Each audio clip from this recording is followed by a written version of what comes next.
Assalamualaikum warahmatullahi wabarakatuh. Saya Sulistiawati dari Prodi Pendidikan IPA akan melakukan praktikum sederhana tentang osmosis dan difusi. Pertama, saya akan melakukan praktikum tentang osmosis. Pengertian osmosis yaitu merupakan perpindahan zat dari daerah yang memiliki konsentrasi rendah ke daerah yang memiliki konsentrasi tinggi melalui membran semi-permeabel. Di sini bahan-bahan yang saya siapkan yaitu air ledeng atau air biasa, serta air larutan garam, dan potongan kentang dan pepaya. Langkah pertama yaitu kita masukkan masing-masing potongan kentang dan pepaya ke dalam air biasa dan ke dalam air larutan garam. Kita tunggu selama 30 menit. Setelah 30 menit, dapat kita lihat bahwa kentang yang direndam dalam air biasa memiliki tekstur yang keras serta mudah patah. Begitu pula dengan pepayanya, memiliki tekstur yang keras dan mudah patah. Lalu, kentang yang direndam di air berisi garam memiliki tekstur yang lunak dan tidak mudah patah. Begitu pula dengan pepayanya.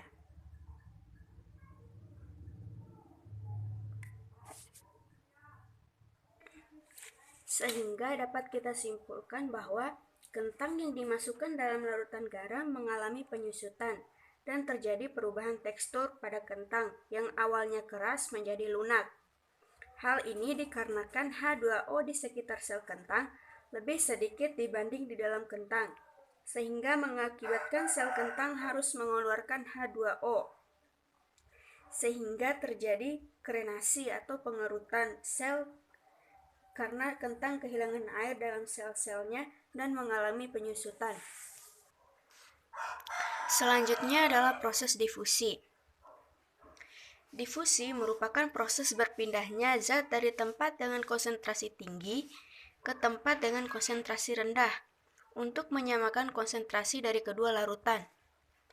Dalam praktikum kali ini, saya menyiapkan air biasa atau air dingin dan air panas, serta 2 kantong teh. Langkah pertama yaitu kita masukkan masing-masing kantong teh ke dalam air dingin dan 1 kantong teh ke dalam air panas. Setelah itu kita amati apa yang terjadi.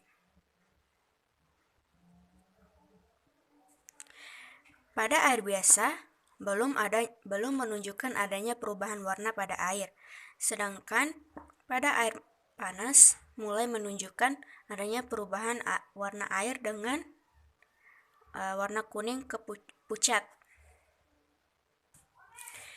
Pada 3 menit awal, air dingin menunjukkan adanya perubahan warna, yaitu kuning ke kuning pucat, sedangkan pada air panas warnanya berubah menjadi coklat keemasan, tetapi masih agak sedikit pucat. Lalu pada 3 menit kedua, perubahannya mulai nampak jelas. Pada air dingin berubah menjadi warna kuning, sedangkan pada air panas berubah menjadi warna coklat kemerahan dan pekat. Pada menit ke-30, dapat kita lihat bahwa pada air dingin tidak terlalu menunjukkan adanya perubahan dengan kondisi warna air yang cenderung sama dari 3 menit awal sebelumnya. Sedangkan pada air panas menunjukkan bahwa warna air berubah menjadi merah kehitaman dan menunjukkan warna air cenderung berubah sangat cepat dan pekat. Dari hal ini dapat kita simpulkan bahwa suhu sangat berpengaruh terhadap kecepatan suatu partikel dalam bergerak. Sebagai buktinya, teh celup yang dicelupkan ke dalam air. Teh celup yang dicelupkan ke dalam air panas akan semakin cepat terjadi perubahan warna. dan perubahan warnanya sangat pekat. Semakin tinggi suhu, maka proses difusinya semakin cepat. Dan sebaliknya, semakin rendah suhu, maka proses difusinya semakin lambat. Hal ini dapat kita lihat dari teh yang dicelupkan ke dalam air dingin. Karena memiliki suhu yang rendah, maka proses difusinya sangat lambat dan